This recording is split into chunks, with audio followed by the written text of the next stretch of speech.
So I'm doing a water change on this tank. I just did a water change. Actually, I just filled it. But I'm doing another water change because I work a couple days in a row and I want to make sure my water quality doesn't get too icky in the meantime. So I'm going to touch on the subject of stocking and water changing because I had somebody on the forum that insisted that they did water changes. They had 9 goldfish in a 55, and they did water changes by smell. They knew when their water needed to be changed because of the way it smelled. So here's my views on stocking. I do breed my goldfish occasionally.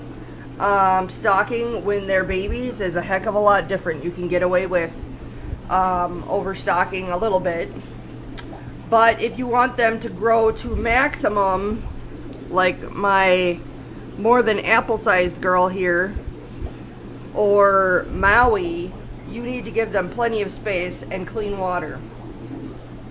If I was to do, this is what irritates me, is they say they have guides on, even our forum has guides of 20 per goldfish, 20, 10, 20 for the first, 10 for each additional. Honestly, full size, big goldfish, I would only do 2 to 3 to 75 because they do get big. But there are some that aren't. There are some that were stunted when they were little. Like even these little guys, I did not separate them out early enough, and they are not going to grow to the full size that they probably could have. That doesn't mean that they're not going to be, for the majority, healthy for the rest of their lives. They're not continually stunted.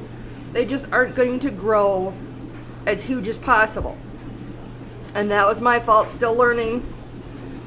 But I honestly, it all depends upon, to word this, the words I'm looking for is, you can't have a guide, basically. We do have a guide of 20, 10, 10, but that is full of crap. Because it's all based on how much you feed, how much you change out in water. You could get away with more if you have more swim room. Like I have 1, 2, 3, 4, 5, 6, 7, 8, 9, 10, 11, 12, 13 in this 180. I wouldn't really go more than that because I want them to have enough room and space, and I only want to do 2 water changes weekly, and I feed fairly often. So if you're feeding once a day and you're understocked, you could probably get away with 1 large water change. And people, you can't do less than 75%. This is not a tropical tank full of plants. Goldfish are different than tropical fish. Like you see on the forums, people will scream their head off if you're emptying more than 25%. No, because goldfish produce a lot of waste. And mathematically wise, like a typical stocked goldfish tank can produce 10 nitrates. And we've found with recent studies that nitrates are less toxic, but they are still toxic. And over 20, consistently running over 20, fish can develop a medical condition called methylmyoglobinemia, which basically means the nitrates bind to the hemoglobin, so oxygen can't, so the fish basically start suffocating, and you'll see bottom sitting, pressed to the bottom, top hanging, and eventually side lying, C-shaped, and death. So nitrates should not ride over 20. And a goldfish tank can easily produce, depending upon feeding of that, 10 to 20 nitrates a week. So if you only empty out 25% in 1 week, the next week your numbers are practically going to be double, and they're going to ride up high. Some people, they do bare minimum weekly changes or every other week, and then once a month they do a large one. That means you're still sitting with high nitrates. So I recommend you do 2 times a week if you're going to be fully stocked, 80% water changes. Then you can feed how much you want, and your water quality is staying good. That's what I try and do. I try and do 2 80%, 90% water changes weekly on my fish because then I know I'm never getting over. I can feed heavy, I can feed light one day, heavy one day, doesn't matter. You know, I can stay minimally stocked, and I know my water quality is not going to get out of control. It's even more so with people that have well water, because some of them naturally have nitrates in there. And so you really got to stay on top of your water changes, or look for filters that have nitrate scrubbers, or add pothos. So those guides out there that say 20, 10, 10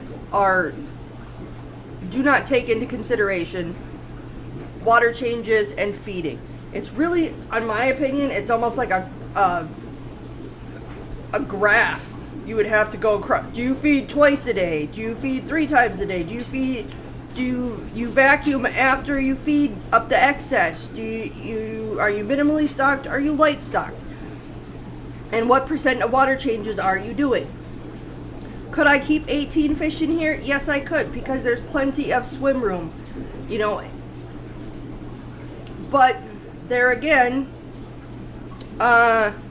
would 2 times 80% large water changes cut it? Probably. But when I'm heavy feeding or they're spawning, I'd rather play it safe. I'd rather understock a little bit. I'd rather overwater change and know that my fish are healthy. Which, by the way, everything's testing clean. Think I finally beat everything. So, yeah. Going good there. But no, you cannot do water changes based on smell, okay? You can't. And you can't do just 25% water changes a week and think that your fish are going to live happy and healthy forever, because eventually they're going to be sitting in very toxic water. So, there are my views on stocking, water changes, and feeding.